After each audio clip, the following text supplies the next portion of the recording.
Hello everyone, welcome back to my YouTube channel Red X-ray. Now we will study about the mammography. Previous video में हमने उसका introduction पढ़ा था, mammography का intro, और अपन ने मैमोग्राफी क्यों करते हैं क्यों नहीं करते, इक्विपमेंट वगैरह देखे थे नॉर्मली। तो अपन को पता है मैमोग्राफी क्यों करते हैं। अपन मैमोग्राफी यूज़ करते हैं ताकि अपन उसके ब्रेस्ट की एनाटोमिकल और फिजियोलॉजिकल एबनॉर्मलिटीज़ को विजुलाइज कर सकें। तो आज की वीडियो में हम देखते हैं मैमोग्राफी के इक्विपमेंट या कंपोनेंट्स।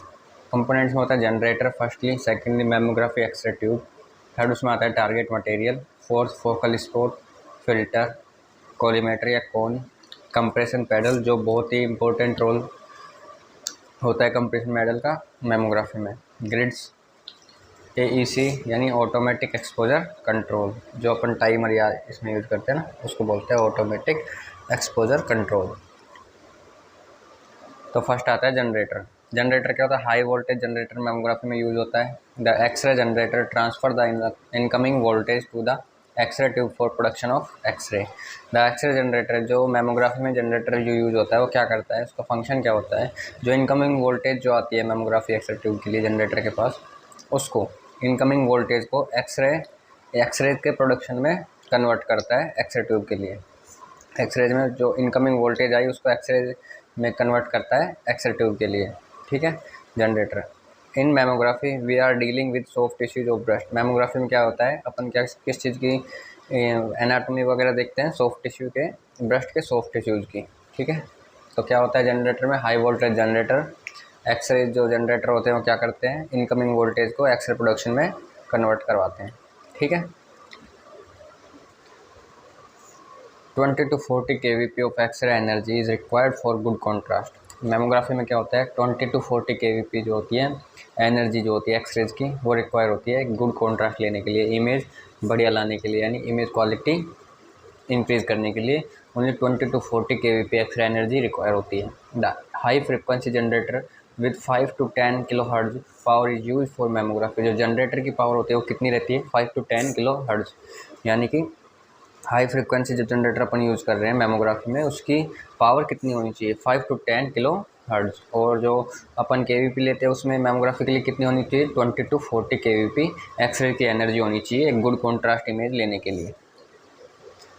सेकंड आता है अपना एक्सरे ट्यूब। फर्स्ट अपन ने पढ़ लिया जनरेटर, सेकंड आता है एक्सरे ट्यूब। अब देखो एक्सरे ट्यूब, ये जो मैमोग्राफी है इसमें कोई डायग्राम वगैरह बना नहीं सकते जल्दी से, तो डायग्राम इसका अपन एक्सरे ट्यूब का तो बना ही सकते हैं। अगर जिसने बना लिया एक्सरे ट्यूब का डायग्राम, वो प्लस पॉइंट हो जाएगा उसके नंबरिंग के लिए। क्या बोलते हैं, नंबर गेनिंग चीज़ होती है ये डायग्राम होना, और ये सब लिखने का जो शेड्यूल होता है अपना वो सब। तो जो एक्सरे ट्यूब है उसमें अपन एक बार डायग्राम बना देंगे तो नंबर गेनिंग चीज़ हो जाएगी, है ना। तो अपन पढ़ते हैं X-ray tube of mammography. Mammography x ray tube produce only characteristics X-rays. Mammography x ray tube क्या करती है? ओनली करेक्टरिस्टिक्स एक्सरेज प्रोड्यूस करती है। Low kVp is use. X-ray tube जो मैमोग्राफी की होती है वो ओनली लो केवी पे काम करती है, 20 to 35 केवीपी, ठीक है। To minimize the Compton scatter and maximize the photo electric effect. क्यों कम करते हैं अपन इसमें यूज़ केवीपी पर 20 से 35? क्योंकि मिनिमाइज करना होता है अपन को कॉम्पटन स्कैटरिंग को, और मैक्सिमाइज करना होता है फोटो इलेक्ट्रिक इफेक्ट को, ठीक है। तो ये होती है एक्सरे ट्यूब। एक्सरे ट्यूब में क्या होता है, मैमोग्राफी की x-ray tube only characteristics x-ray produce करती है, लो केवीपी यूज होती है, किसके लिए? मिनिमाइज द वो Compton scattering and maximize the photo electric effect.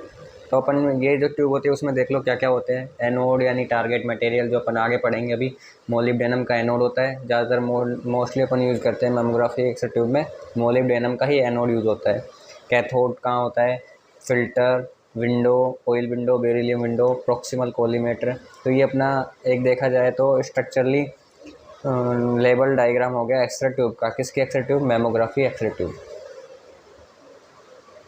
अपन ने जनरेटर देख लिया, उसके बाद एक्सरे ट्यूब देख लिया, अब आता है टारगेट मटेरियल यानी एनोड। तो target material consist with 3 main types. जो टारगेट मटेरियल होता है मैमोग्राफी का 3 टाइप से, यानी 3 मटेरियल से मिलकर बना होता है। कौन कौन से मटेरियल हो गए? Molybdenum, specialize tungsten and rhodium. कौन कौन से? Molybdenum, specialize tungsten and rhodium.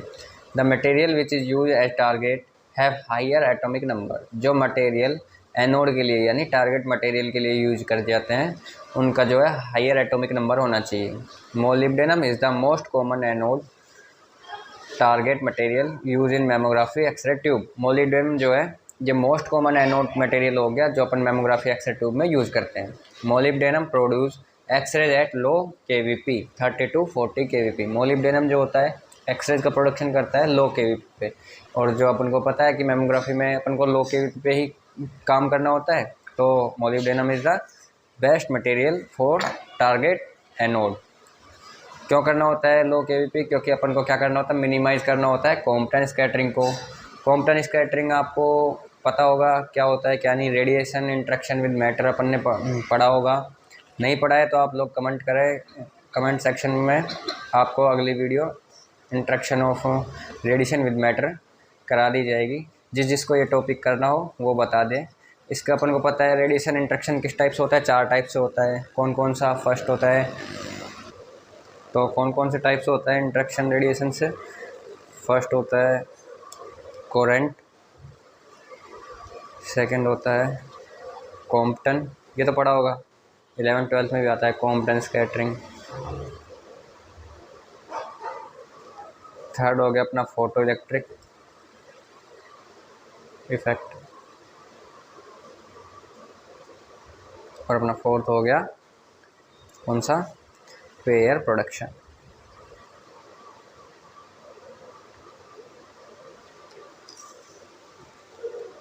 तो ये अपन इंटरेक्शन पढ़ेंगे मैटर के साथ, है ना। कौन कौन से हो गए? फर्स्ट होता है coherent, second Compton, third photo electric effect, fourth pair production. ये सब अपने टॉपिक है उसमें। DRT BRT जो अपनी रेडिएशन हैजार्ड है ना, ये टॉपिक होता है अपना, बुक होती है रेडिएशन हैजार्ड। उस बुक में ये चैप्टर है और 20 मार्क्स कैरी करता है एग्ज़ाम में। 20 मार्क्स